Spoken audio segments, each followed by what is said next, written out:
growing calls across the nation to defund the police. To end policing as we know it. Off the charts violence in New York City. 11 people shot in just 8 hours on Sunday. This is about the police officers who every single day put on that uniform and they run towards danger when we run away from it. Hello and welcome to Failure to Stop Night Shift. We have a very special show for you guys today. This is a special edition, a deluxe edition Night Shift, where I am joined in my first podcast three-way with two other females, Andrea Uplade and Ashley from 60 Days In. You're welcome Ashley. for us. Hi. I wish I could be in the middle of this sandwich. I'm not going to lie. I'm the star of the show. You can't be in the middle. I know, but I feel like a three-way with me on the end is just weird. It's good for me. This podcast three-way is getting weird. But we're bringing in Ashley from 60 Days In because Andrea Uplate and I will be attending the Breaking Benjamin show with Jason Rao. We're super excited about it. And we're excited to see the show. So we have to pre-record this whole thing. And I'm not even going, if you've stumbled into the Failure to Stop podcast, we do 4 shows a week. And tonight is Night Shift, which is true crime. And Ashley from 60 Days In, you can go watch her on the, what's that? It's A&E, right? Dude, we're everywhere. Hulu, Netflix, A&E, Amazon Prime, in every country. And now you're in some kind of play with Dolly Parton? No, I'm doing like a community theater production of 9 to 5, the musical. And it's been a blast. And so if you're stumbling in, Tuesday nights is always Night Shift with Andrea Uplight. Monday is Off the Cuff with Mike the Cop, all the police news. Thursday is talking anything other than the job, talking about anything other than domestic violence and dead babies, so that you don't sound like an asshole all weekend to your civilian friends. We'll give you something else to talk about. Fridays, our case breakdown. Last Friday was an insane breakdown. All of our breakdowns are insane. But tonight, we're just going to jump right into it. Tonight's show is brought to you by ghostbed.com/Wolfpack. Sleep so good, it's scary. And you're going to need a ghost bed to sleep after this. You're probably going to have to pop a Blue Chew if you're going to be excited after this show, because I have a feeling this show is going to get very dark, very twisted, very quickly. Mm-hmm. It's the wildest thing. I can't believe that I somehow was part of this. I can't believe it either. Let's just go ahead. I don't even want to stall anymore. I know you're short on time because you're a celebrity. Hey, we're not stalling. Let me ask you this: since we're not live and we're not used to not being live, can we still like shout out, like pretend like people are in the chat, so we can be like, Sarah, no Sarah, like throughout as we talk, and be like, thanks, Slumber Chef, that looks like a great dinner. We could just talk shit about hey, Sarah. Amber. We could create let's create an enemy. Let's create an enemy in the chat. That's always got to be Amber HHH. That's Amber. We've always got it. She's my favorite, but she's my favorite nemesis as well. Oh no. No, she's not. She's not a nemesis. You can just talk like they're there. It's fine, Amber HHH. It's fine. You're not my nemesis. Okay, we love you. You contrarian. No, she always does ask like great questions, so I just like to answer with her. It's fine. It's fine. It's fine. We have a great relationship. Ashley, fucking let's go. I want to hear this. I want to be grossed out. I want to be disgusted. I want to be disturbed. It's Night Shift, baby. I want a single solitary tear to come down your cheek, because this is one of those cases that the officers who were involved are never going to be the same afterwards. So the way I'm going to describe it, it's going to be a lot of time jumps. We've got to go back in time to get you to where we are now. Okay. Because this case is so filled with a web of lies. So to start it off, I was on duty. It was October 9th, 2020. And I hear over the radio that there is a graphic, gruesome murder scene in the middle of New Boston, Texas. New Boston is about 15 minutes away from the city I was working in. And rural East Texas, we're all on the same county channel. So you're going to hear traffic from cities that you're not part of all day long. Okay. So we get a call about a woman stabbed to death. There's blood everywhere. It's super gross. Then about 20, 30 minutes later, another call comes over the radio. A state trooper has pulled over a woman in DeKalb, Texas, which is now 35 minutes away from where I'm at. and he says over the radio, this woman's just given birth on the side of the road. We've got an unresponsive baby. We need ambulance immediately. So I'm sitting there and I'm texting. Gives birth. Is that what you said? Yeah, she's okay. Yes, it came over the radio. She's giving birth on the side of the road. Okay. So my husband, who was a county deputy at the time, I text him and I'm like, "Hey, dude, I love crazy murder scenes. What's going on? Give me all the details." And he said, "Well, this woman was supposed to be pregnant and the baby's missing." So at that point, I know it clicked for me. Like, this sounds weird and strangely connected. And, you know, as cops do, hop in the group chat and we're like, guys, something's weird here. Something is not clicking. So that's where I was at that point. So you can get into my mind frame. Mm-hmm. So you just so you've got a woman, a gruesome murder scene. Yes. And now you've got a state trooper that's pulled somebody over that has just had a baby in the backseat of a car and it's unresponsive. In the front seat of the car. Front seat of the car, unresponsive. Yeah. Yes. So that's where we're at. That's where my mind is at. And you get in a group chat and say, "Hey, this is weird. We've got." Does everybody know that the state troopers got somebody pulled over with a baby in it? Yes, everybody on the radio knows. We all are on the same page. So hop in the group chat. Everybody is like, "Yeah, this shit's weird and it sounds strangely connected." So I'm not original in my thought process. All of us is like, these are somehow connected. Yes, because how does a baby, an 8-month gestation baby, disappear from a womb during a murder? They don't just like vaporize. It's got to go somewhere, right? So that's where I'm at. That's setting the scene. Okay, so right now this case is in trial. Y'all are gonna have to help guide me because I'm like gonna jump all over the place. Okay, go for it. We are in trial right now. Tomorrow is going to be day 9 of testimony of this murder trial. Okay, so enter into the story our murder victim. Her name is Reagan Hancock. Reagan is a beautiful young woman in her early 20s, has a 3-year-old daughter and a new husband named Homer Hancock. They're madly in love. They got married in like 2019. Their wedding photographer was named Taylor Parker. Taylor Parker becomes friends with this family. Okay, they're all like, everybody gets along, not close friends, but close enough that they ask her to photograph their wedding. So we're like, okay, this is great. Come January, February of 2020, our victim, Reagan Hancock, finds out that her and Homer are pregnant. Very excited. She's sharing it all over Facebook. Everybody knows that Reagan and Homer are pregnant and they're going to have a baby together. So that's where we're at with that. And again, I'm going to jump one more time. The opening statement from the Bowie County Assistant District Attorney, her name is Kelly Crisp. I know her. She is a beast in the courtroom. Like, this woman will hurt your feelings so quick. She's amazing. She says, for their opening statement says, "How did we get here? How did it get this far? Taylor Parker is an actress of the highest order. The lies and fraud go on and on. The layers of fraud are staggering. You're going to have to understand the fraud to understand what happened on October 9th, 2020. So, okay. So this wasn't just a quick one-off without forethought. This is one of the most intricate, well-planned murders I have ever studied. And I've been in law enforcement 9 years now. Very well planned. So I like how you've Quentin Tarantino'd this story. I? Because we have this like crazy murder scene. We've got this pregnant woman in the backseat scene. I'm all locked in on that. Now we've jumped all the way to this court scene, and now we've got like this web of lies and deceit. Yes. I'm fucking all in, dude. Let's go. Right.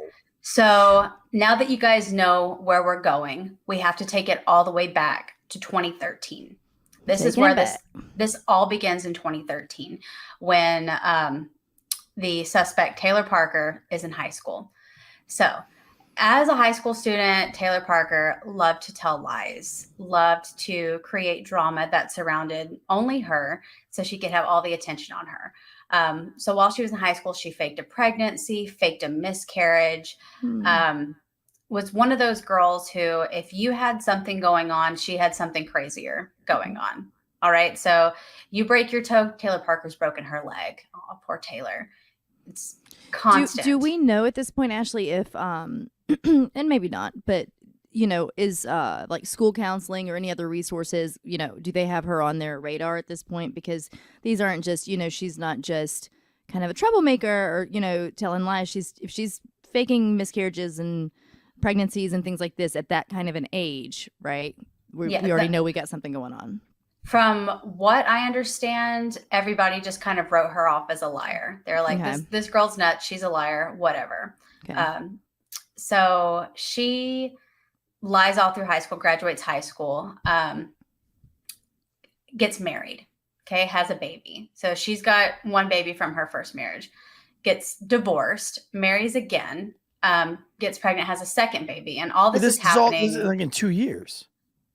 Yeah, this is all within a 2, maybe 3-year period right after high school. She may have even been pregnant with her first child at the very end of high school because this girl was so desperate to have this baby and have this crazy teen mom story, which I'm going to blame MTV for this one because like something has excited her, like maybe an opportunity to be on Teen Mom. I don't know. Okay. But so she's in her very early 20s. Has 2 kids, 2 marriages. Okay. Then she gets a job at an OBGYN clinic. Turns out, small town shit, my OBGYN clinic, the one I go to. Wow. Yes. What's that for the leg? Because this is all first responders. What's an OBGYN? You're a baby doctor and you're a vagina doctor. Obstetrician, gynecologist. Oh. They're the ones that diddle you when your vagina's sad. Oh. Yeah. They They're make heroes. it happy. Yeah. They make happy vaginas. So basically, I'm an OBGYN. Basically. No. Not the thing that you are. You're I like make him happy. If this is our scenario, you're a podiatrist.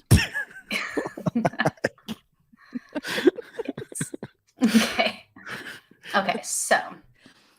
So she is working at an OBGYN clinic. She's a clerk up in the front, but to be up in the front, you got to know shit. You got to know about HIPAA. You have to know somebody comes in and says, hi, I'm here because I have a baby doctor appointment. You have to know the steps that are going to be taken. Like, okay, well, she's 3 months along, so it's time to schedule this kind of ultrasound. She's 6 months along, so we need to give her this type of drink to find out if she's got gestational diabetes. Like, she knows how to schedule these things and she knows the process of pregnancy inside and out because she's a mom too. So she, after her second child, she talks to her boss, the doctor, and she's like, you know what, dude, I don't want any more kids. Tie my tubes and burn them bitches. Ooh. And the doctor's like, okay, cool. Yeah, I'll definitely do this for you. So she gets her tubes tied 2013, 2014. Well, Miss Taylor Parker ends up being pregnant for real after her tubes are tied. So that's called an ectopic pregnancy. Very, very dangerous. So she ends up going in 2015 to have surgery to get that ectopic pregnancy issue resolved. I believe from what I remember from testimony, because I've gone to court, like I've been sitting in the courtroom listening to all this shit because I don't have to, I'm not a cop anymore, so I can do whatever I want. Right. And I'm going to be a gross spectator and watch this shit unfold. So I go into court. And speaking of which, when I'm in court and they're doing this testimony, guess who walks in? None other than my OBGYN as the expert witness.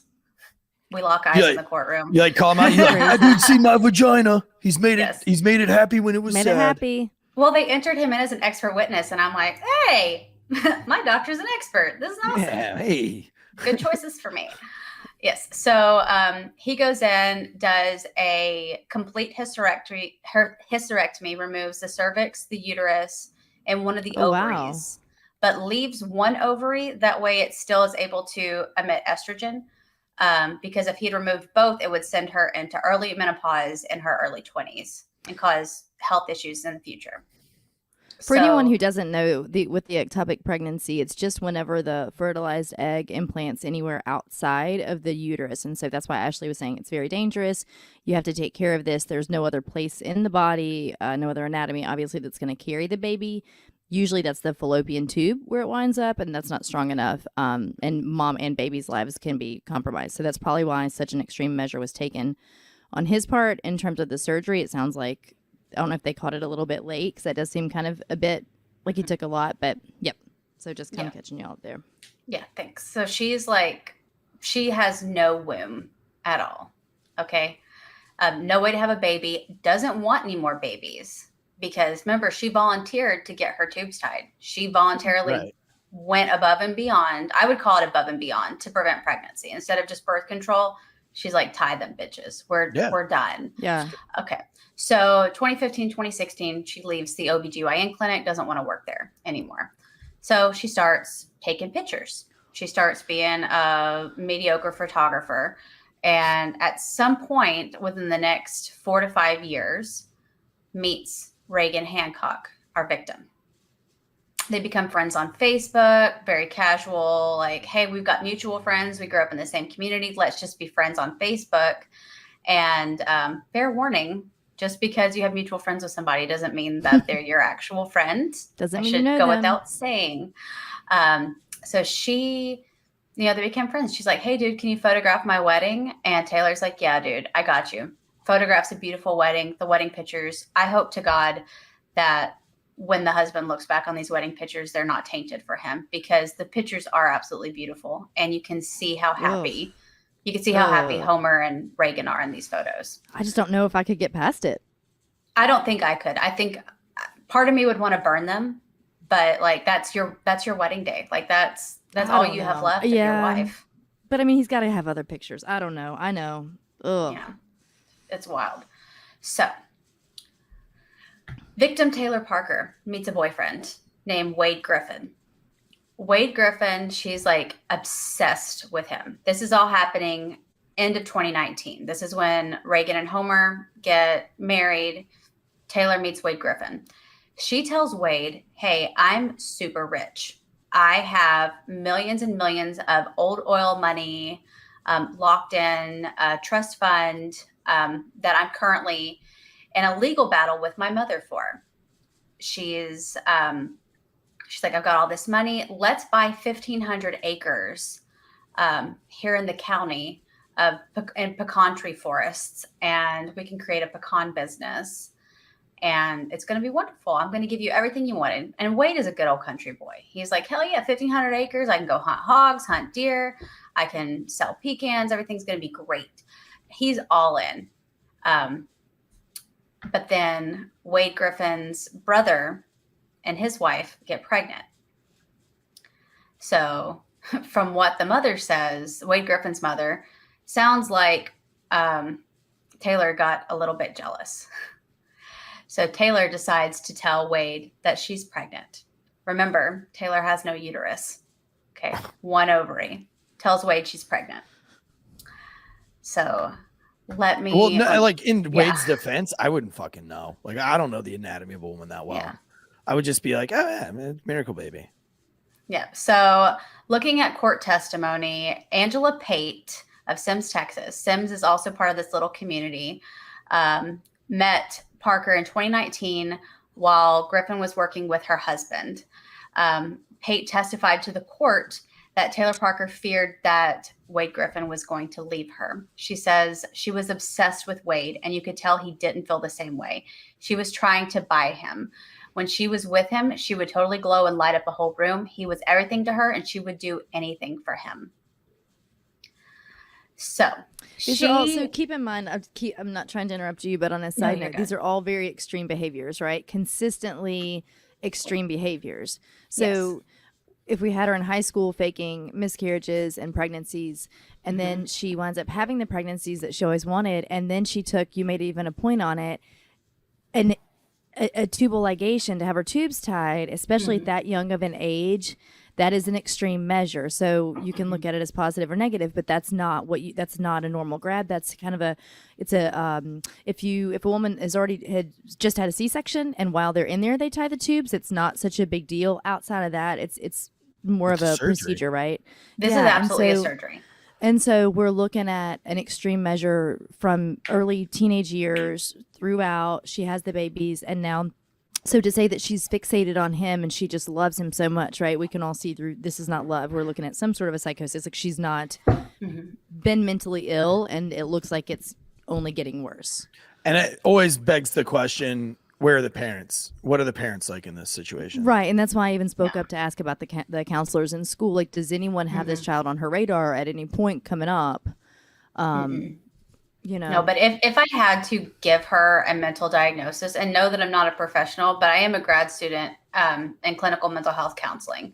So my word right now is absolute shit. It is not the word of a licensed counselor, but she's giving me borderline personality disorder of the worst kind. Yeah. Yeah, but like, I mean, why do you think borderline personality disorder is so big right now? Why is it like every single day I talk to somebody?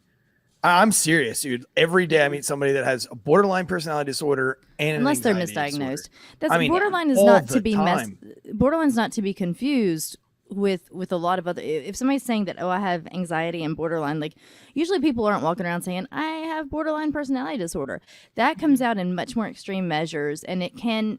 I remember taking care of a teenager with it at one point, and a lot of times, and Ashley, you can speak on this with whatever clinicals and things that you've done at this point, but like not necessarily a flat affect, but a very unfazed affect, right?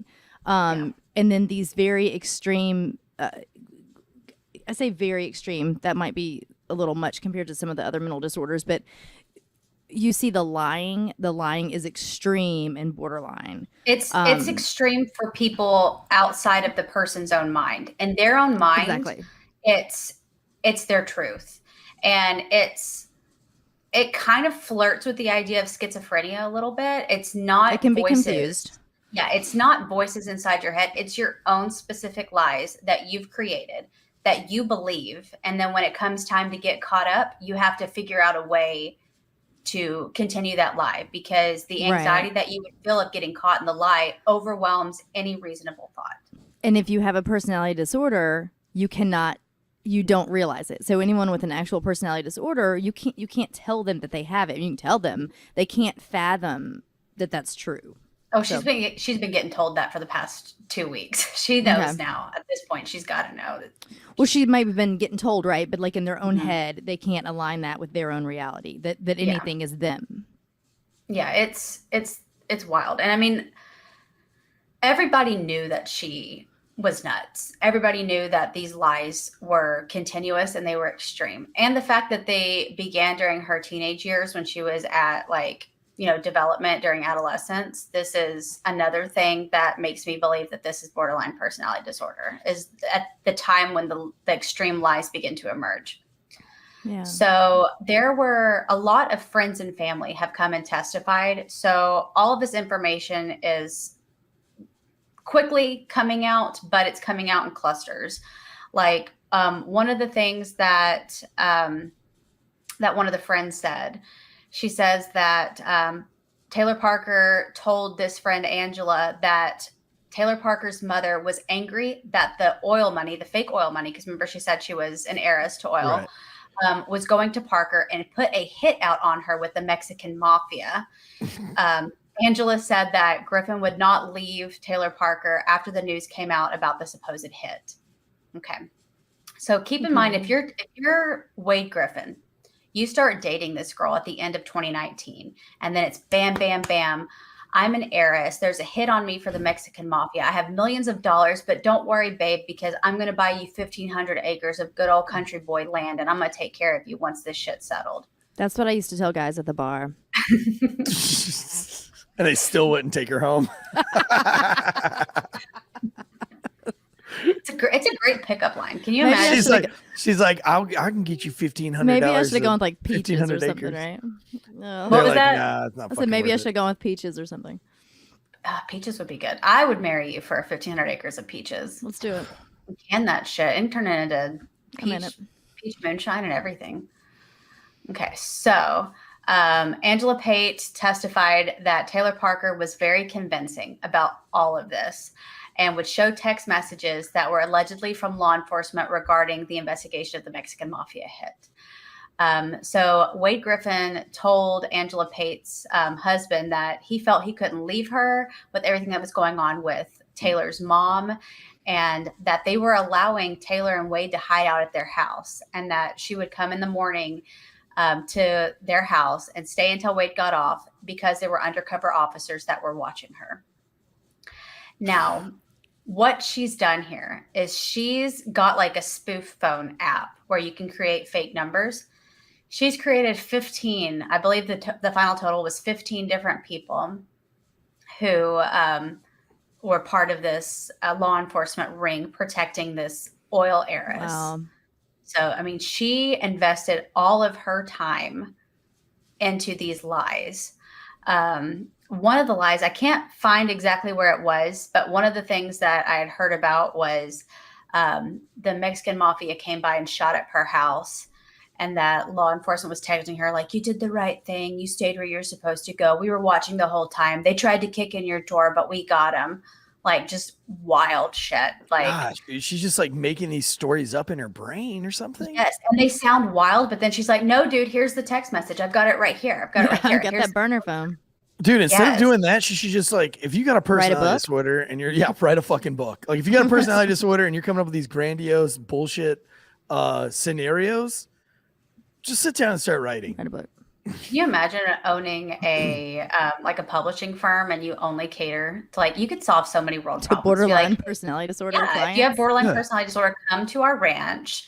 It's a writer's retreat. Tell us all of your grandiose ideas, and Sure. that's. Hey, maybe we're onto something, ladies. I mean, I feel like I just saved the world, but I'm not sure. Like, What do you got? I'm there. I'm close. until guys wanna- your you guys wanna start a business? publishing house has been burned down, and then That they write does a whole happen in new this story about story. that. This Oh, does well, there happen you- in this story. Look, some It's a house foreshadowing. fire. Foreshadowing. Okay, maybe I should write a Yes. book. You've got all the qualities that Ashley and I want in our publishing firm that you and I are starting. Yeah, you know what? You're going to be house manager. You can be house mom. Oh, We'll all be God, living there. that's the only thing You're I a get, nurse. get She'd have to called. be the house grandma. Okay. So, oh man, this shit's so wild. I'm trying. Like, I've got all. Okay, of my but like stories. now you've got me like really invested because now we've got Mexican mafias, we've got oil ring, Well, fuck let you me- money. We've got now you're saying something's about to get burned down. I want to This tell is to Ashley be a that I movie. do commiserate with you right now, and I do feel a little bit bad because now I'm able to kind of be Eric in this scenario, and just like you're trying so hard to keep a timeline and tell a straight story, and I'm just coming up with some bullshit. Like, so I'm sorry because I know how you feel in this moment. Trust me. No, it's perfect. I love it when you interrupt me and ask questions because then I can like recenter because I've got my notes and then I've got 8 days of trial testimony pulled up on the side of my screen right now. Got you, girl. You're doing great. We're on day 3. Okay. This is day 3, guys. This is an amazing case, dude. We're I'm gonna so have a excited. sleepover. We're and like continue. we're the I first can't wait. podcast to ever have this true crime story on it. So We're gonna be the making OGs. history. I want the Lifetime movie so bad. I want to be in the Lifetime movie if I'm honest. Like, Dude, I feel like you could be a grandiose liar on film. I could be like I'm really. I want to be Wade. You I have want to be Wade. already. I want to You be could be Wade. I Wade. want to be bought in on your shit. It would be phenomenal. You'd make a great Wade. I'm just gonna make pecan pies. You could be the aunt who's just like, I don't know, that little girl's got something going on, but she brings me pecans. So I just throw them at Is her. that what and she goes said in the away. trial? no, it's what I imagine Oh, okay. happens. I imagine Andrea just being that girl on the set that brings us sandwiches. So You could be craft services. I'm good at Yeah. that.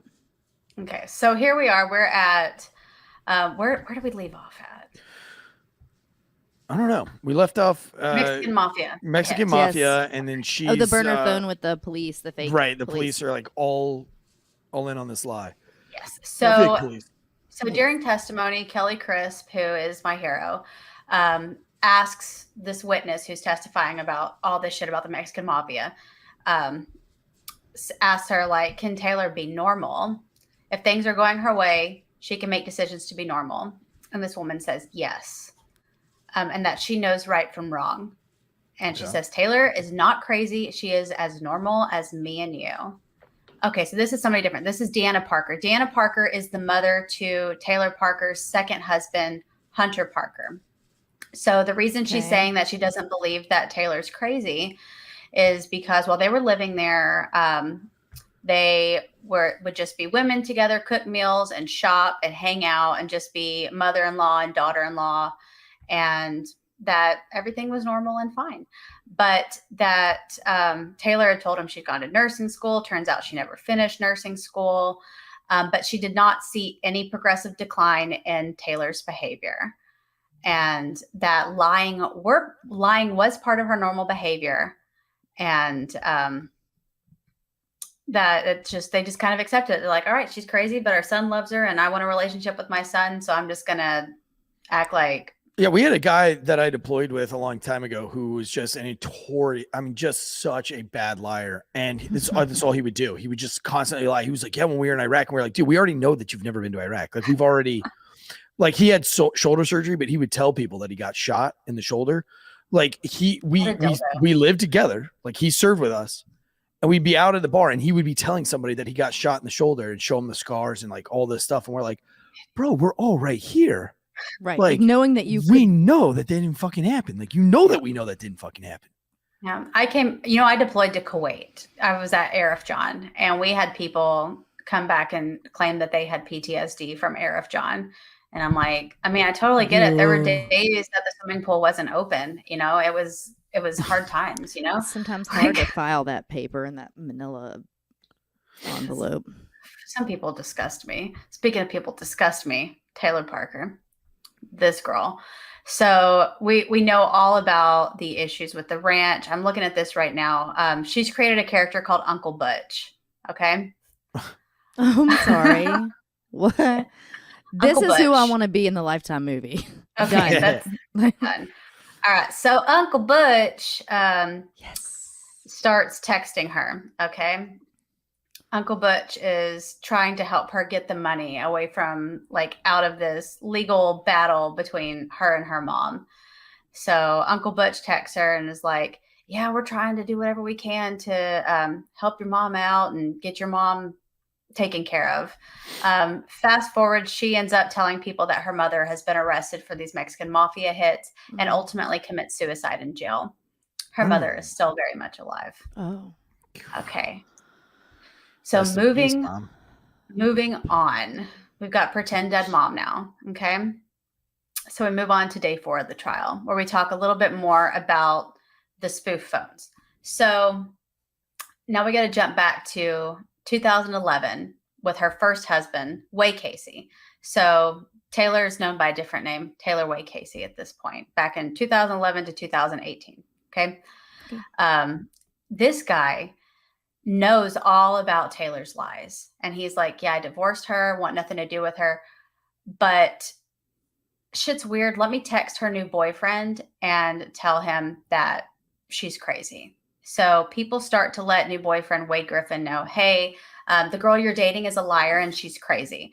But they don't just outright say it to his face because Taylor is so conniving and so smart. You have to understand this suspect is incredibly smart, well-planned execution of all of her lies. Like everybody believed her. Law enforcement believed her. Everybody believes her lies. Jack Johnson wrote a song about her. Yeah, she's Stop got it. That's a great song. Do not even. What It's song one of is my it? favorite. Taylor. It's called Taylor. Complain, explain ideas in my brain. Okay, don't do that. Poor Taylor. Oh man. She just wanders around. Yeah. All right, enough. Unaffected by. Bye. Yeah. All right. Sorry. Sometimes we break into song. No, you're fine. You never heard it's getting me Poor back on Taylor by track. Jack Johnson? This is called Night Shift, the musical. All right, so fucking This is so awful. Taylor is conniving, so conniving that this is what I don't get. Actually, it's like if you were caught up in a relationship, like I've had a friend that was caught up in a crazy fucking relationship, and I literally said to his face, "It's fucking dumb, dude. It's fucking crazy. Yeah. Knock it off. Yeah. It's not gonna end well." And he didn't listen, but it's okay. I feel good about myself because I was able to Try. say, like, I was able to say my piece. But Yeah. why don't other people pull these people? Like, why are people afraid to yank somebody up that's not crazy and say, dude, what you're getting involved in right now is really crazy. Like, I don't care how good that pussy is. She's fucking crazy. Back out. I wish I had the answer. It just sounds like a bunch of people who wanted desperately to mind their own business and not get Yes. involved in some crazy bullshit. Precisely. And also Because- the eyeballs. Like, you can tell with a woman real fast. You know what I'm saying? Did you see? Crazy Are you talking about the eyes. picture that I sent you? I did. We'll put do Put we it have on those to put Instagram. up? I don't Okay, have it here to put Okay. up. I'll put it on Instagrammies. Okay. So now that we have the whole backstory, you guys have a really good opinion of who Taylor Parker is at this point, right? Get So into now it. we're gonna get into this fake pregnancy. So enter into January of 2020. Wade Griffin, his brother, and his brother's wife find out they're pregnant. Wade Griffin's mother testifies that she thinks that Taylor got jealous that all the attention was on the brother and the wife. And she's like, you know what? I'm pregnant too. Absolutely. Shit's crazy. It's a miracle. Thank you, Jesus. Okay, so she puts on Facebook, and I remember seeing all this stuff. Again, we run in the same circles. So I've seen all this stuff. I think, we're like, I'm not going to say any names, but like we have mutual friends You're where I'm OB. able to see this stuff. So she puts on Facebook, me and Wade are expecting, we're so excited publicly for everybody to see. Now, keep in mind, a lot of people know that this girl nearly died of an ectopic pregnancy years prior. Whoa. So she starts blocking everybody. All of her family, all of her close friends are all blocked from her page. Can't be and held whenever- accountable. Whenever anybody questions her after she's made this pregnancy announcement, she just says that they just want my oil money. They're just trying to discredit me because we're still in this huge legal battle. Okay. So she's announced that she's pregnant. So during this pregnancy, things are about to get pretty dark really quick. So warning, if you're weirded out by this stuff, maybe first of all, don't listen to this podcast ever because we're gross people and we'll tell you everything. So Yeah, particularly like infant loss, guys. Yeah, That's yeah, a serious little side note. So definitely. it's about to get bad. So Taylor Parker announces she's pregnant. So there begins the research. So one of the Texas State Trooper special agents, his name is Dustin Estes. He's actually a really wonderful guy. Again, I know all these people. This is my community. Dustin Estes is freaking genius when it comes to researching and diving into Google histories, phone numbers, things like that. So he after all this happens, he goes back. So beginning of the pregnancy, Taylor Parker starts Googling OBGYN clinics. She's looking for all the clinics around the area, looking for maternity warehouses where she can go and buy clothes and stuff, hangs out in the parking lot and watches pregnant women enter and leave, writes down their license plates, goes home, Googles license plates. We believe in an attempt to try to figure out where these pregnant women live, find them on Facebook, try to figure out how far along they are. This is 8 months prior to the day of the murder. Okay. So we go all the way back here. All right. Whoa, so she's fucking gonna. Okay. All right. So- Keep going. We start with the Google history. Now she's continuously announcing Facebook updates about her pregnancy, announces that it's a girl, all this other stuff. She announces that it's a girl. Let me pause that because I'm jumping. I'm getting too excited. Okay. Does she know the race of the baby yet at this point? Yes, because Is it's she white. determined to race The yet? baby daddy's name is Wade. Come on. You get one shot, Eric. Okay. So she's Googling all of this stuff. Let me try to get back on track. Okay. This She's case is a Googling the whole mess. license plates. So it's Googling it's interesting to think about this. There have been, movies made about these types of things. And this one is real life. But And it's not original. This is not the first time that this has ever happened. Because when I started doing research on this, my Google research, I put like fetal abduction. This is the official title of this. This is a fetal abduction case. And it's not super common, but it's happened multiple times to where it returned several different Google searches for me. But as she's announcing this on Facebook, she claims that she's receiving care from Titus Regional Medical Center, aka my OBGYN, also known as the place she used to work at. Due to HIPAA, they cannot release, hey, homegirl doesn't have a uterus, she cannot be pregnant. Okay. They can't put any of that information out. What the fuck? They're still friends with her on Facebook. They're seeing this stuff and they're like, they message her and say, hey, can you get our name out of your mouth? Because we know you don't have a uterus. Quit tying us to this. Okay. I mean, they can't. Why can't they just get on? I don't think it's a HIPAA violation to get on and say, hey guys, she's misrepresenting our business and our client. She is not a patient of ours at this time. What do you think, Andrea? I can't say your name. So sorry. Think of Andre the Giant, and then add an at the end. Okay. But you know more about HIPAA than I do. So yeah, they can come back to say, in a very, very vague way, kind of what Eric said. We feel that we were being misrepresented, but even if they did, I'm not sure that bodes well for them anyway. I'm not sure that them coming back and doing that on social media helps them anymore. Attention. It just draws more attention to it. And now you've kind of got this little catty thing going back and forth. And then God knows what she would say after that. They were probably more within their rights just to kind of keep their mouth shut and hope it blows over and probably just hope that she'd stop. Now they can, I was going to say, I mean, they can obviously drop her and her not be a patient of theirs. I'm not sure that they can publicly say that she is or isn't, though. They couldn't because this was all they happening. They definitely couldn't say that she was. Yeah. I don't know if they could say she wasn't, but I think the answer is no. From what I remember from testimony, whenever people would call to try to confirm that she was a patient there, they would say, we can't release this information. Well, now that HIPAA. they cannot do. That they cannot answer a question at all. So, and it also makes me wonder if she wasn't still technically a patient of theirs, even if they weren't seeing her. Yeah. So what worked amazing in her favor during all of this was she was allegedly pregnant during COVID. So in COVID, you couldn't bring friends and family to the OBGYN clinic for scans. So she tells all this to Wade, the baby daddy. Hey, I would love for you to be with me through this whole process, but you can't go. It's very sad. You have to wait in the parking lot while I go into the clinic. So from testimony, the hospital or the clinic staff said, look, we didn't think this was going to end in murder. We really believe that she was just going to fake a miscarriage, because that's when women announce pregnancy that is not real. Typically, they'll say that, oh, I had a miscarriage. How very sad for me. So they let her just kind of hang out in the waiting room? Like, from what I understand, no. So this clinic is huge. So this clinic has 3 floors.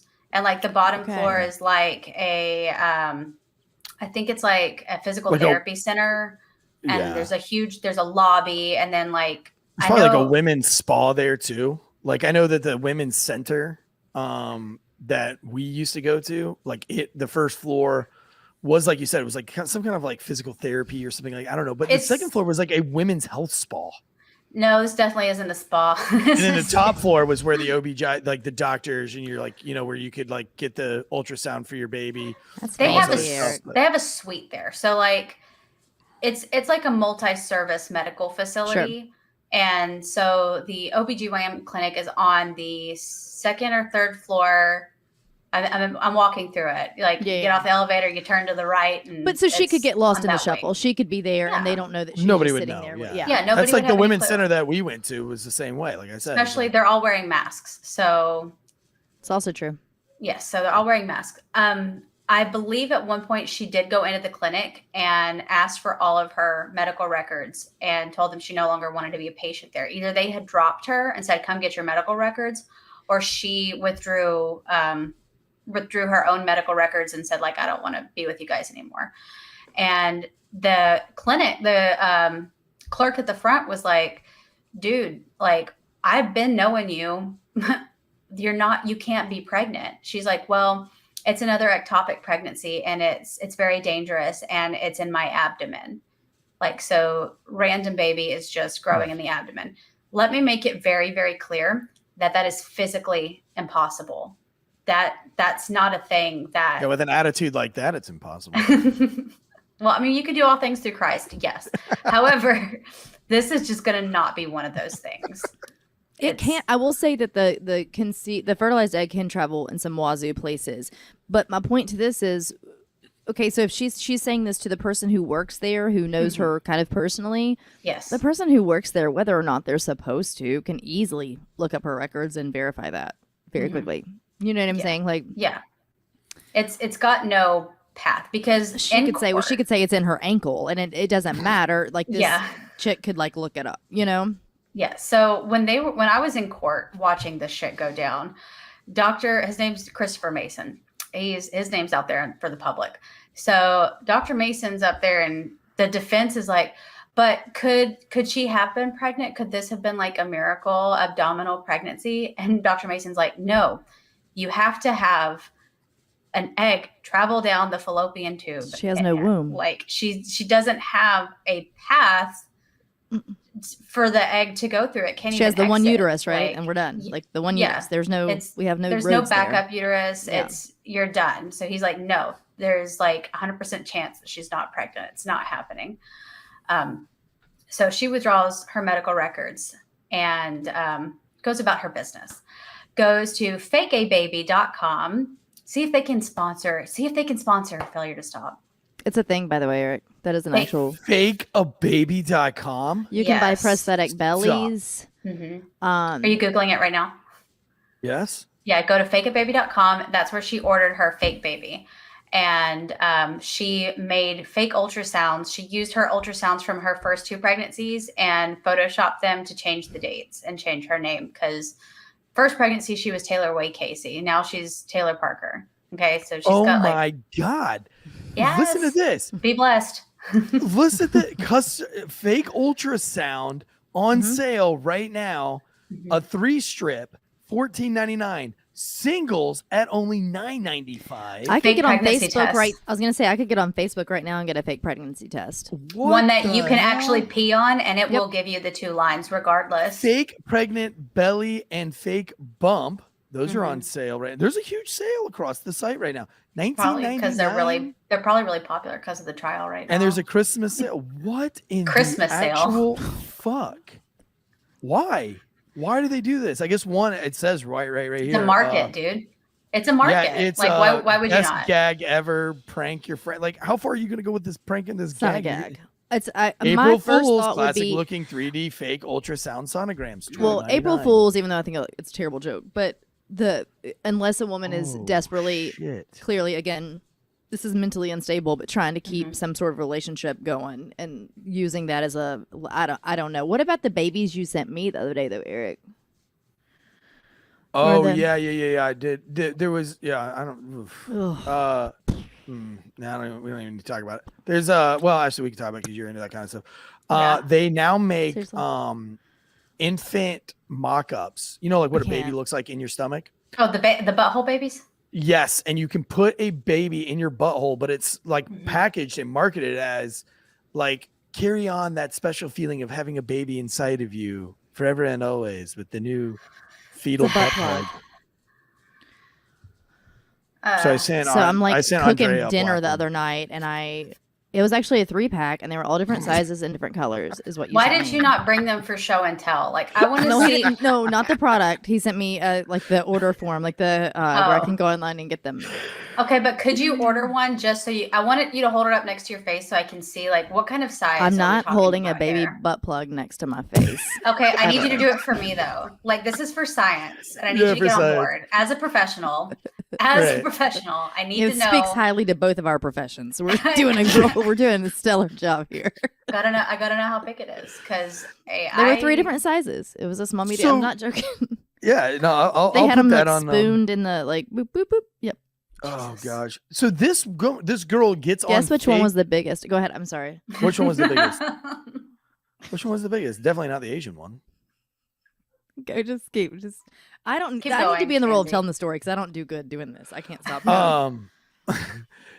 So she goes to fakeababy.com And what does she buy? She buys a baby bump. Okay. She buys. Why fake doesn't baby she bump. just? Why doesn't she just like indulge herself in some like She needs it fast. quesadillas from the local cantina and just get fat quickly? And I actually have the enjoy it? answer to that. Oh, So okay. when Taylor Parker was in high school, she was a little fat kid.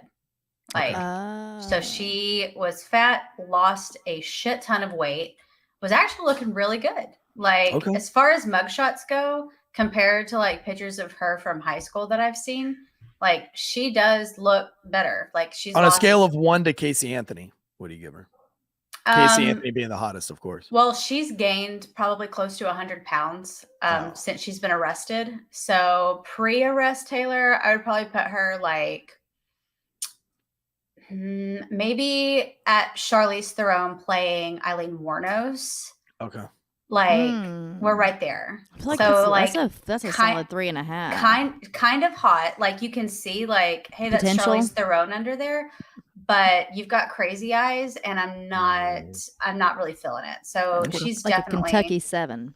Yeah, she's a Kentucky 7 for sure. A Kuwait 8. Absolutely. Yeah, definitely. But only after like 6 months in. Yeah. Like you got to get the. That's what I mean. A figure it Kuwait out. 8 months in, you'd fuck her. Yeah, of course. Yeah, Kuwait 8. that's where she's at. Yes. 8 months. Yeah. Yeah, so she's Okay. gained. Like when I saw her in court the other day, I didn't recognize her because I'm just kind of like, who's this? She entered, and I'm like, you're. She's not really Taylor pregnant Parker. now. She got pregnant Like, in prison. Surprise! Maybe. Watch That'd be that. a fun Watch twist that to as the the next she gets the story. fake baby bump, Yeah, she gets a fake baby bump, which you can get in all sorts of colors too. Mhm. So and just like sees on Facebook that Reagan Hancock's pregnant. Sends Reagan a message on Facebook. It's like, oh my God, girl, we're both pregnant at the same time. How wild is that? So they start a close friendship. So at that point, I'm guessing that the Google searches for license plates and trying to figure out where people live ceases. She's found her victim. wow. So she has a big gender reveal party after Reagan Hancock announces that she's having a little girl. Taylor Parker announces that she's having a little girl, does a gender reveal and everything, does a maternity shoot, texts the photographer, oh, I love Western style photos. And let's see, for our viewers, I'll just throw this up here since we don't have the gift I'll of post Elijah them all on our because- Instagram too. I'll put them all on our Instagram on Tuesday. Tuesday night. Yeah. This is her maternity shoot with the Oh my God, that's a great fake baby bump. She's not that ugly. I mean, she's Oh wait, I was looking at the horse. yes. So this girl fake a baby. Okay. She's got this fake baby bump. I don't know how many baby bumps she got. But what is curious to me is like, if you're living with this man that you say that you're pregnant by, Right. is he not touching you? Because during my pregnancy, like Right. I was showing, my belly was hanging out. I was letting Same. And I wonder if people she wasn't touch just it. feigning like extreme sickness or anything, right? To keep him away from her body. I have no idea. Because It's mean, that's one COVID. thing I can Don't come think near of. me. I don't want my baby. Yeah, I'm to get COVID. immunocompromised because I'm pregnant. It's right? Like she could have. We know that she's experienced. She's Yeah. well versed in lying and manipulation. So who knows? You know. That is yeah. crazy, dude. What I mean, and so is she living with Wade at this time? Yeah, they're living together. Then at some point, Come on, Wade. You the gotta get your shit house together, That's bub. the at some thing, point too. the house catches on fire. Okay, so keep in mind we've Called still it. got the whole Mexican mafia hit out on her, right? So this is all still going on. This secret oil money plot is still going on. Our viewers are probably like, this is all over the place. This is No, you're doing great. amazing. You're I'm doing all great. in on this, dude. This is Okay, like awesome. the best night shift I've ever had in my whole life. Thanks. Just kidding. So, Andrea. Thanks. You've done a few good Thanks. ones. So she claims that the Mexican mafia lights her house on fire. Arson investigator for Bowie County goes to check out the house and is like, yeah, dude, this was started with like a lighter. They found like a lighter by the house. Like, yeah, this is definitely arson. So I believe they move in with her mother or with Wade's mother. Because remember, her mother allegedly committed suicide in jail. Mhm. She could have come back to life. Yeah, so I'm on day 4 of the trial still. So let me get back to where I was. I'm so sorry. No. So she's done doing the license plate searches. She's found her victim. She knows what she's done. Now she's lit her fucking house on fire, but we don't know why. Yeah, just yeah. Oh, let me make sure we get okay. I'm done with day 4. Arson 100% goes hand in hand with a lot of. Oh yeah. It's the holy trifecta of psychosis. It like you want to strangle small animals as a child, light shit on fire, and have your head bumped as a kid, and that is how you birth a serial killer. Yes, wet the bed. That's the unholy formula for creating a murderer. And I only know this. I feel like this is the dude. That's what you got to put. You need to put that like the starter pack. Like I will make you guys a little picture thing, murder starter pack. Yeah. The unholy trifecta. This is the unholy trifecta of podcast, by the way. The 3 of us. Yes.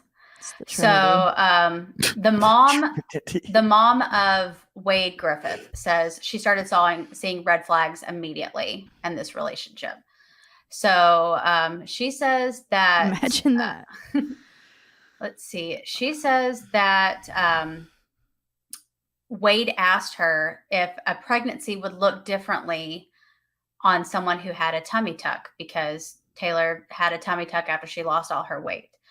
And the mom told Wade, hey, that's not true, but that Wade wasn't convinced. At one point, Connie Griffin, mother of Wade Griffin, testified about her suspicions when financial problems began to arise for the couple. Wade and Taylor Parker bought a new Nissan Altima for Connie and drove it into her driveway to surprise her. She had no idea where the money came to purchase the vehicle, but Taylor says that she's got money from the oil field, right? So Connie Griffin calls the dealership, is like, hey, I just want to know some information about this car. And they're like, yeah, that car has not been paid for. Surprise. Because they have no money. They have no money.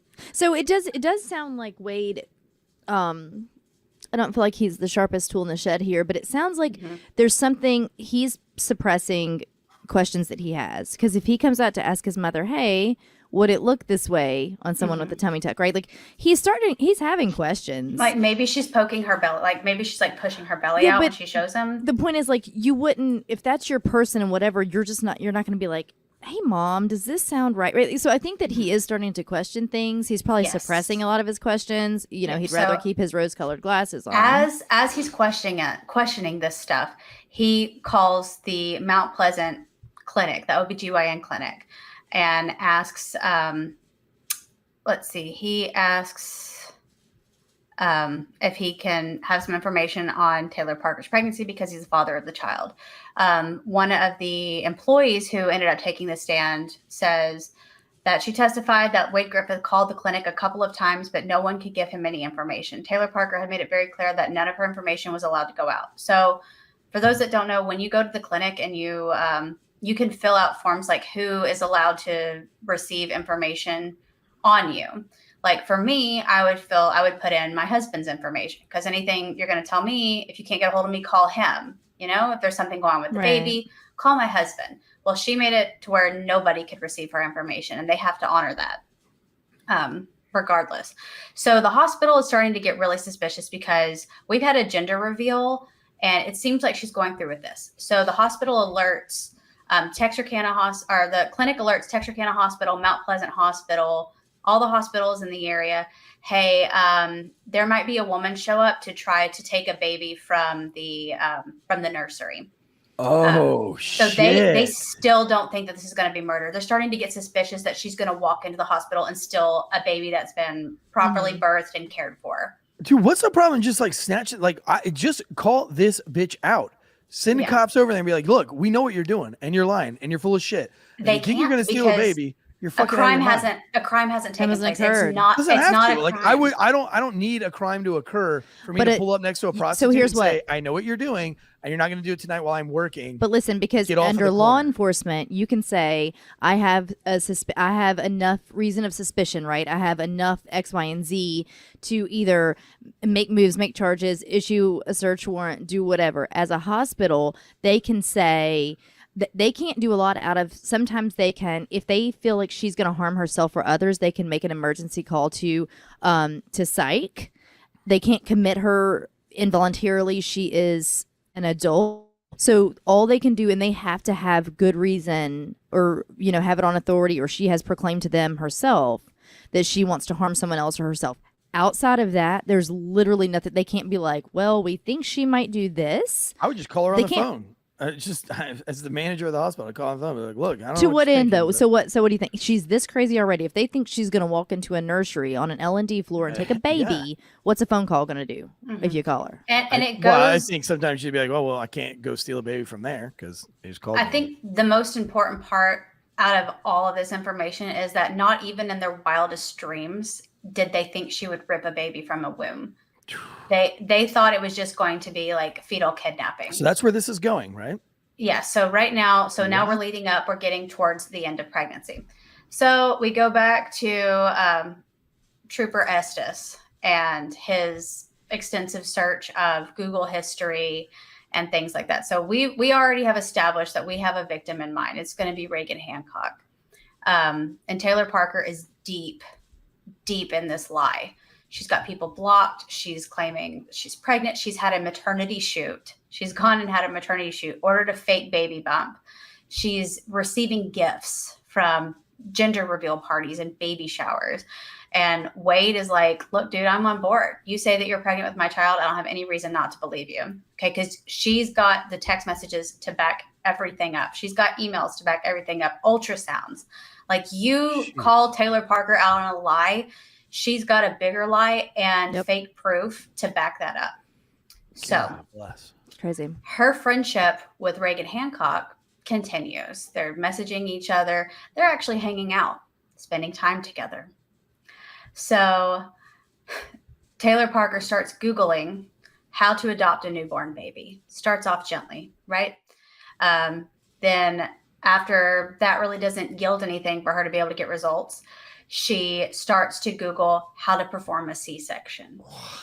How do you properly remove a baby from the womb? How do you cut an umbilical cord? How do you deliver a baby? Oh my gosh. He says that, let me pull that back up. Some of the videos that she watched on YouTube were on how to deliver and inspect placenta.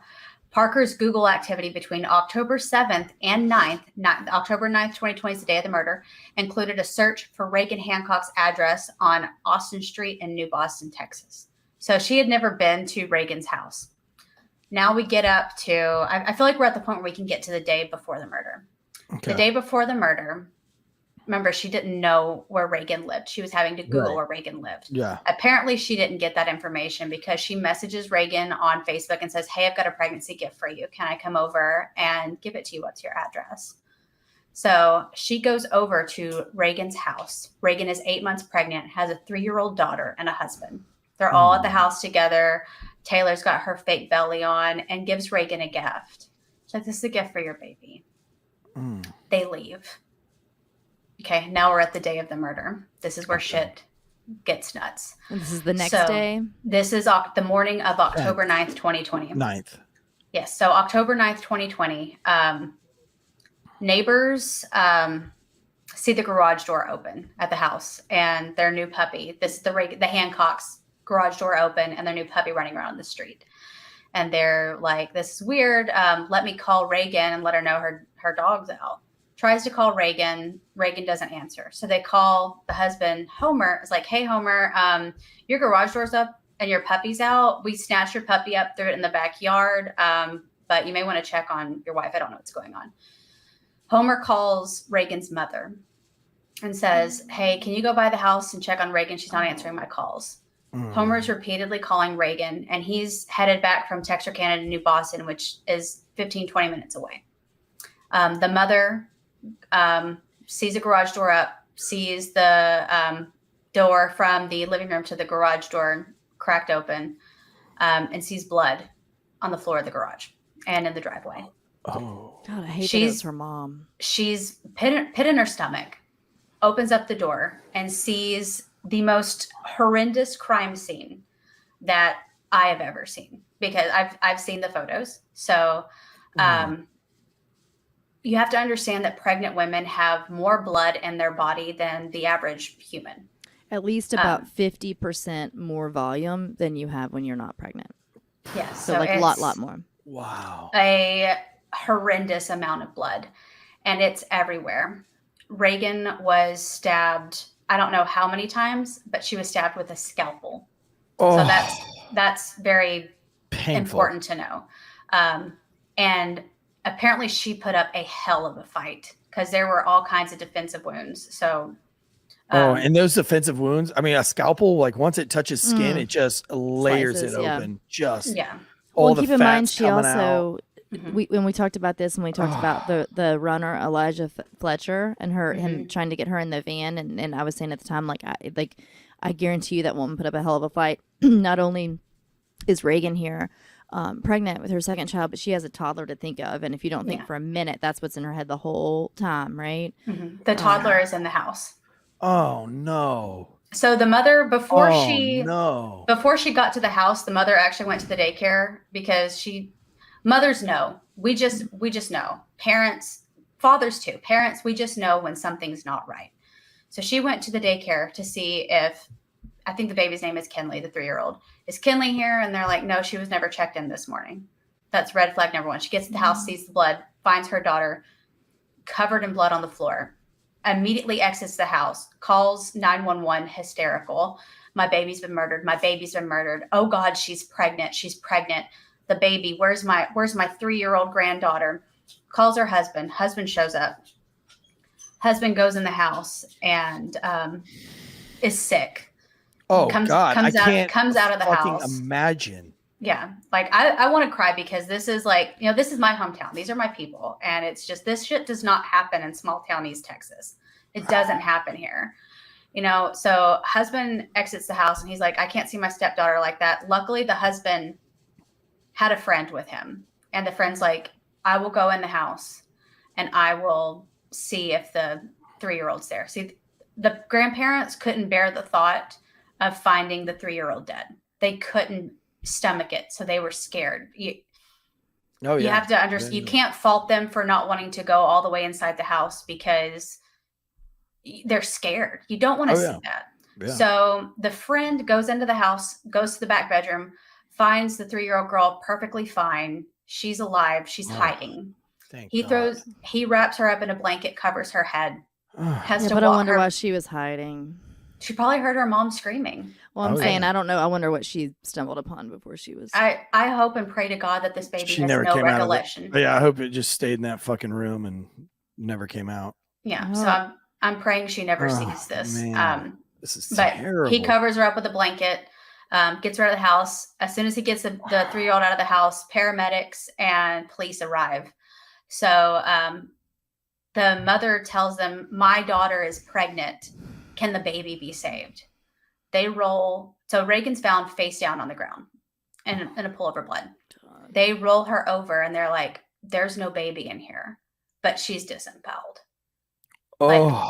There's no baby in here. So that leads to the question, where the fuck is this baby? Did she use a scalpel the whole time? Do we know if she ever... And one blunt object to strike her in the head, but I don't know exactly what the blunt object was. But she would use the scalpel so aggressively that a piece of the scalpel was broken off in her neck. In whose neck? In the victim's Reagan's neck. Because she stabbed her in the neck. She stabbed her all over her body.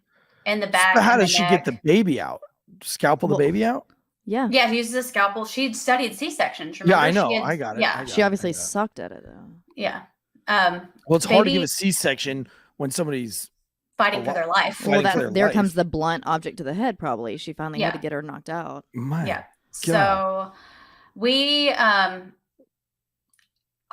police and EMS are on scene, and then that other 911 call comes out, or that other trooper makes a traffic stop. An erratic driver traveling at a high rate of speed pulls this girl over, and she's like, help me, I've just given birth. Baby is in her lap. She's given infant CPR. The umbilical cord is down in her pants. The placenta is down in Taylor Parker's yoga pants, as if she had given birth with her pants on and pulled the baby out, but left the placenta in her own pants. So I told y'all this was graphic and horrible. It cannot get any worse than that. It's the graphic. Yeah, sure. The bloody scene. For me, it's the mental, like the fact that she tucked a placenta in her pants. Right. That's what gets clear me. Thought. Yes, these are the things that that mean more than the blood and the gore and whatever. It's the putting a placenta in your pants, pulling that umbilical cord out so it looks like, look what, here's my baby and now here's the afterbirth later in my pants. Yes. So it's very important to note testimony from EMTs. And she thinks she's going to fucking get away with this. She did for a minute. Absolutely, she thinks she is. She did for a minute. So the trooper absolutely believes that she's given birth. And why wouldn't he? Every single person who was at that scene from the traffic stop, the witnesses, the EMTs, and the trooper have all testified that they feel so embarrassed that they believed this, because Taylor's hysterically crying. She's holding this dying infant, because in nobody's wildest dreams are they going to think that it's anything other than what it is. The EMTs note that so you're going to have to help me out with this, Andrea. There's like a fluid that is amniotic fluid. The way it dries on a newborn baby is very flaky, but that won't happen for a few minutes, maybe like 10, 15 minutes before it starts getting that flaky texture. Right. It'll still be kind of gooey. So they come out with the vernix, which is the white kind of sticky stuff on the baby, and the more premature it is, the more vernix they have. So the older they get, the drier or older gestationally they get before birth, the drier their skin gets, and the less, like both my babies were overdone, well cooked. They hardly had any of that on them, maybe in the creases of their arms or a little neck or something. Younger babies, so 8 months, this baby was very far enough along to absolutely survive. Probably has a little more of that on it. Well, it was dry and flaky, and the paramedics so some time has gone by. Yeah, the paramedics were like, this isn't a recent birth. This is like 15, 20, 30 minutes since this baby has been born. She didn't just deliver while driving. Because like the hair would still be wet, these kinds of things. Yes. So from testimony, they got a heartbeat back from the baby. So everybody was excited, thinking, wow, this is going to be a miracle story for this mom. What an amazing story. The baby may survive. A nurse pulls over, sees Taylor covered in blood and hysterically crying, wets a paper towel from the ambulance, and wipes the blood and tears off of Taylor's face, consoling her, saying, we're going to save your baby. It's going to be okay. And she tells everybody that the baby's name is Clancy and that it's her baby. And so the EMTs are like, hey, can we inspect you? Because you're covered in a lot of blood and you may be hemorrhaging. Because remember, she's just come from a graphic murder. So Right. She's got blood all over her. I do wonder that, right? Those are the pictures I'd like to see. What do the EMTs see when they see her? And was that not an alarm to see? I can only imagine the splatter type wounds, right? Like her face, her arms are this isn't, birth is a little bloody, but it's not like that. So it's more like wet, and there's like blood comes, like it happens, but it's not like it's not. I had a home birth. It wasn't all that much blood. Yeah, there's not really a ton. And it's definitely not going to be all over the rest of your body. Like I would assume on her it could be. It was all over her hands, on her face. So they're thinking homie's she's hemorrhaging. Yeah, There's something very, very wrong. So they're like, all right, we're going to take you to the hospital. Mount Pleasant is this way and it's the closest. She starts screaming, do not take me to Mount Pleasant. Do not take me to Mount Pleasant. Because remember, they have an alert on her at the hospital that she's going to show up and snatch a baby. Okay. So she's like, don't take me them. Take me to McCurtain County, Oklahoma. Well, where we're at in Texas, we are right at the Oklahoma border. So we're on the Oklahoma, Louisiana, Arkansas border. That's where our little city's at. She's like, take me to Oklahoma. She knows there's no alert for her at Oklahoma. She gets to the hospital and the baby ultimately passes away. I don't know how long the baby lived, but it's important to note that at one point in time, that baby was alive. At one point in time, could have stayed alive. That baby could have stayed alive. It could have lived if, it was a viable pregnancy, 100%. 100%. Jesus. Yeah. So the doctors start talking to Taylor and they're like, hey, we need to give you an exam because you're hemorrhaging. And she's like, no, I don't want an exam. I just want to go home. I just want to go home. I want to call my husband. This is Wade, who is not her husband. She's like, I want to call him. They're like, okay, well, here's the paperwork you need to fill out. The baby is dead, but we still have to do a death certificate and all this stuff. So she fills out all this paperwork, names the baby Clancy Griffin. And everybody's feeling so sorry for her. Then the doctor pulls the cop aside and they're like, she's not pregnant. She's never been pregnant. She has no sign of pregnancy. They finally talk her into doing an exam. And so that's what I was going to say. She would also have to fill out not just death certificate paperwork. She can't, a hospital's not going to, now they can allow you, they can recommend anything, but you are always allowed to leave outside of a psychiatric facility. But in terms of a medical facility, they would never, ever be on board with a woman who has just given birth. Ever leaving at least without, they're going to do all this stuff and recommend that she stays at least 24 hours. But in saying that, she would have to then intentionally fill out what's called an AMA, which is against medical advice. And when you fill one of those out, like your insurance is not covering your time there and these kinds of things, that's what kind of deters you from leaving. But anyway, that's just a side note. So this is before the doctor stepped in to say, hey, we know about her, right? Yeah. So they finally talked her into getting an exam. So she gets this exam and they're like, yeah, no way, no how has this woman given birth today. Not happening. So she's placed under arrest. Oh my God. Yeah. What do you think the cop, like from a cop's perspective, if I'm in a hospital and I've just been a part of this horrific birth in a car and then they're like, yo, homie, that ain't her baby. You're, as a cop, you're like, oh no. I would be embarrassed at first because I would think of like, am I in trouble now? Like, how did I fuck this up? Like, yeah, it would be bad. It would be, traumatic, but I would be like, what did I do wrong? Like, how much trouble am I in for this? What do I do to make this right? Yeah. And what's this paperwork going to look like? I feel like eventually, okay, so she was pulled over by a state trooper. She didn't call 911 herself. She was pulled over. And that observation from the state trooper who saw her, I think sped up the timeline significantly of Taylor Parker getting caught. But I feel pretty strongly that within maybe a couple weeks of them investigating the murder, if they hadn't pulled her over, they would have eventually figured out that it was her. Put two and two together, yeah. Yeah. Because, it's, the shit's just wild. Like, it's. So they place her under arrest there, and that's when they find out that this baby came from Reagan Hancock. Reagan. Now, is she up for first degree homicide ×2? This is a capital murder death penalty trial. Good. And I hope to God she gets the death penalty. Be done with it right now. I don't think that you can. I don't think you can't not give this person the death penalty. So one of the things that really, I'm not going to say annoyed me, but maybe confused me a little bit is, so I went to day one of the trial because I wanted to hear opening statements. I care more about opening statements and closing statements because I can read the news for the rest of the stuff. And I've seen the crime scene photos and I really don't care to look at them again. I don't want to see them again. I'm going to be honest with you. These are actually crime scene photos. I have no, like a lot of times I'll be like, yeah, let me get a look at them things. I have no desire whatsoever. Even if you texted them to me, I wouldn't look at them. Yeah, I don't. I've seen them once. I don't want to see them again. That's why I didn't attend court.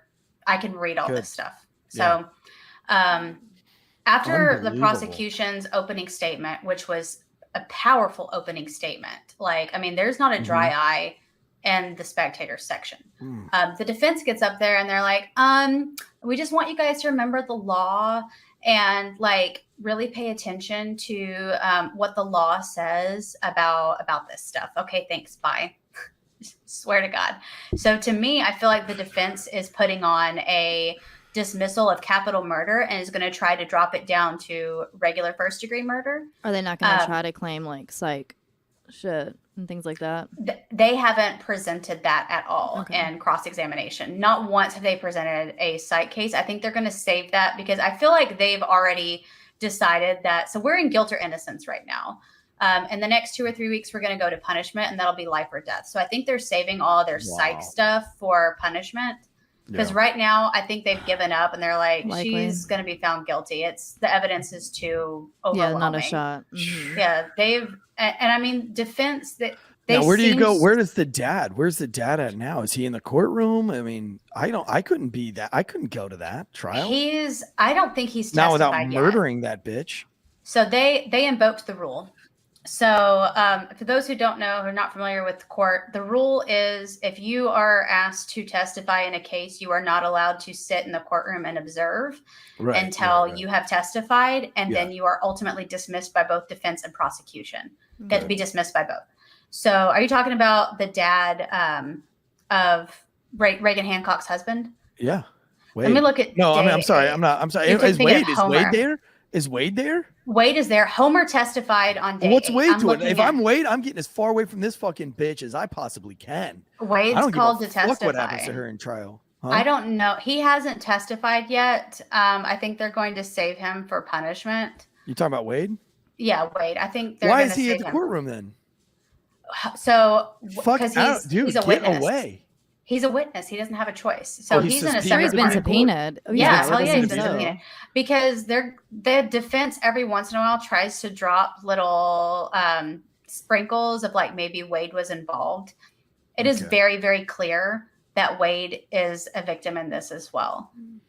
He is nowhere near the victim that the Hancock family is, but he was also lied to, and he probably is incredibly embarrassed right now. Dude, if you're Reagan's husband though. Oh my God. He did testify. Homer Hancock testified Homer Hancock testified on the 8th day of trial. How? I could not. I'm telling you right now, I couldn't do it. He cried. I couldn't do it. According to this, he was. I don't think I can make it out of my. I don't think I can make it out of my fucking house. He's got that other baby to care for, though. I don't give a shit. I mean, I'd still be with that little baby. I never want to say what would happen, but oh my gosh, dude! Like this is the most tragic. This is the worst night shift I've ever been a part of. Yeah, it is. I'm like sick to my stomach. This is so sad. This is the worst case in our county ever. This is not one of those cases you can even try to overcome with humor. Like it's dark. Nothing. It's disgusting. Like she's an actual monster. If you know, and in your mind wants to justify this stuff and think, okay, maybe she panicked and this was a crime of passion and she regrets it. But when you look at the moment that she started these Google searches and started stalking out these OBGYN clinics, you already knew that this was going to end nefariously. Like it was. She was hunting. It's disgusting, and fingers crossed she gets the death penalty. Like the only thing that's bugging me with this trial right now is it is being tried in Bowie County.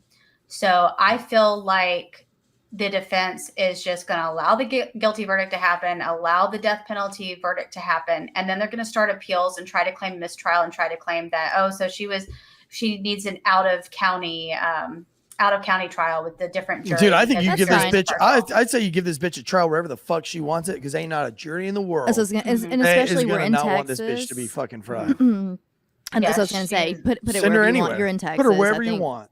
Slam dunk.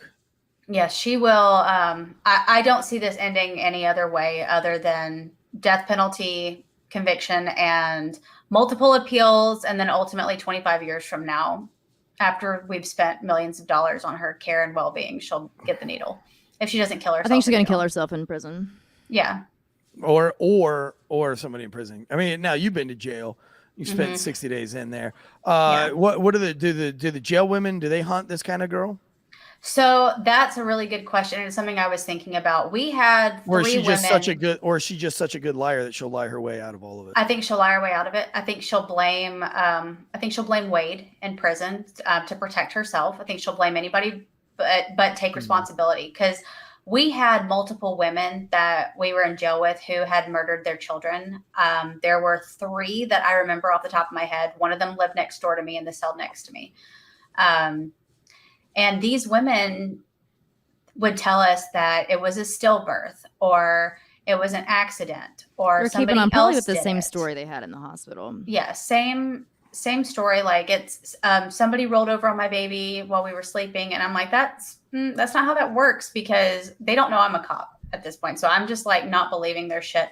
But when you're in jail, if someone has done a crime so heinous as what Taylor Parker has done, for your own sanity, you are going to believe their lies, because eating, sleeping, bathing, and living next to someone who is capable of that kind of shit will eat you alive.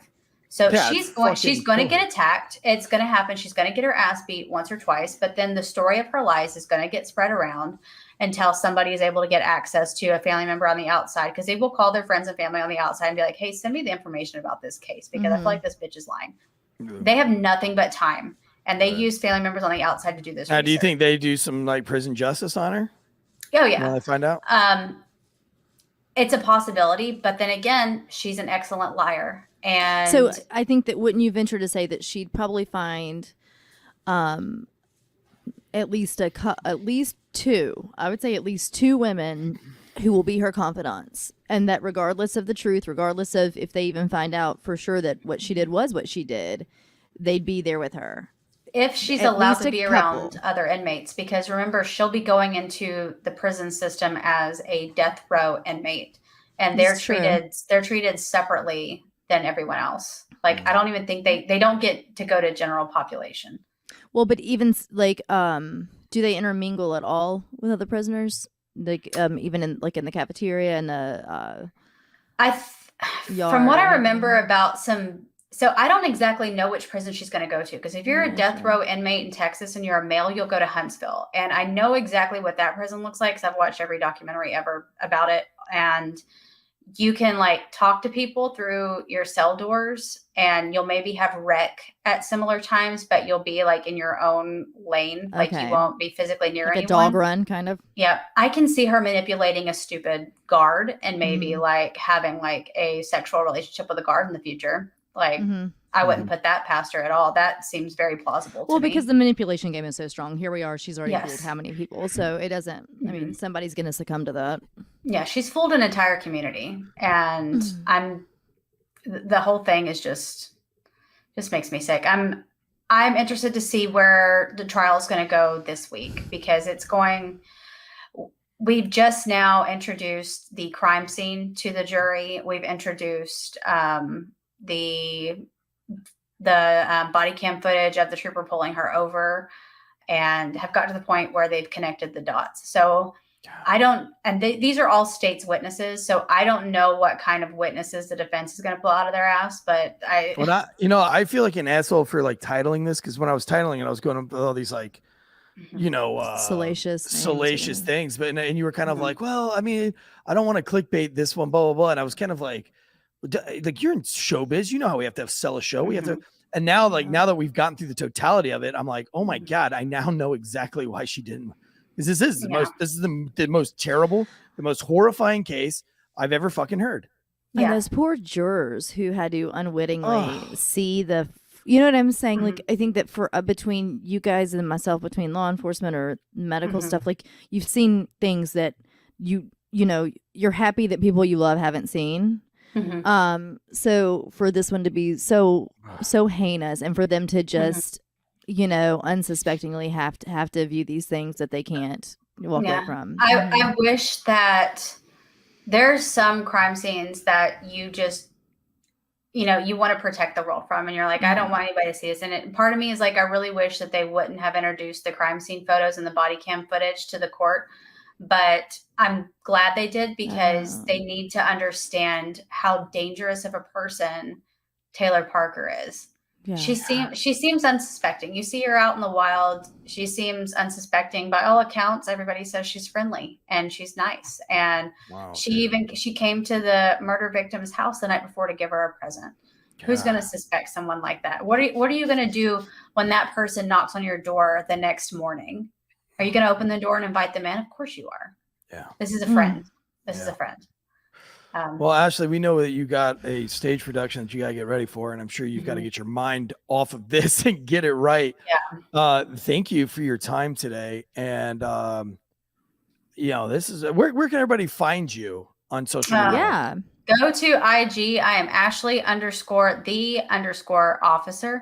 And I will update everybody as this case continues to unfold this week, starting after this airs on Tuesday. So check back Tuesday night or check back Wednesday morning, and I'll definitely have some updates for how the case is going this week. And keep the Hancock family in your prayers. If you're the praying kind, because we may be the first. Relive this. We may be the first podcast to discuss this, and I'm glad it's me because I know these people and I respect them and I respect their privacy. And there's some things that I haven't talked about. But as this unfolds, people who don't know them are going to continue to share this story, and it's going to blow up and it's going to get big. Yeah. So just keep them in your thoughts and prayers as they have to relive this nightmare, because it's awful. Well, I hope I didn't say anything at the beginning of this episode, because, sometimes, because we have dark humor and things like that. Yeah. But man, I think that was before we got into it. This is one of those cases that really just kind of, it makes me want to go home and go hug my children. That's exactly what I'm going to go do. I'm going to go hug my wife. I'm going to go hug my children. On your ghost bed? On my ghost bed. But I'll tell you right now, nobody's going to know when I get pregnant. I'll just pop up with a baby one day. Listen, and you and I actually talked about this on the phone the other day. We talked about this on the phone the other day. Yeah. It's something, so to say this makes me sound like a crazy person. I didn't walk around every day during both pregnancies just freaked out about this, but it's something I had heard of happening before. I had read these stories. I mean, years ago I was still interested in crime stuff, right? Or you might hear the obscure story on the news. So it's something that I knew did happen. So there were times, especially as my pregnancy, got into the later months and the later gestations, that when I was pregnant with both boys, like maybe if I'm leaving the grocery store at night, or I don't know, like every now and then it would pop in my head that people do this kind of thing, and it's terrifying. Oh, yeah. Nobody will know. Nobody will know when I get pregnant. Wow. Love you guys. Thank you so much for this show. Have a great night tonight. We're going to follow you on the interwebs. Hope your production goes well tonight. Yes. From Andrea Uplates and Eric Tansey and Ashley from 69 Days In, Sight of Me. No, that was the OnlyFans. It's Ashley from 60 Days In. This has been Failure to Stop Night Shift. I don't even want to say cheers because fuck that episode.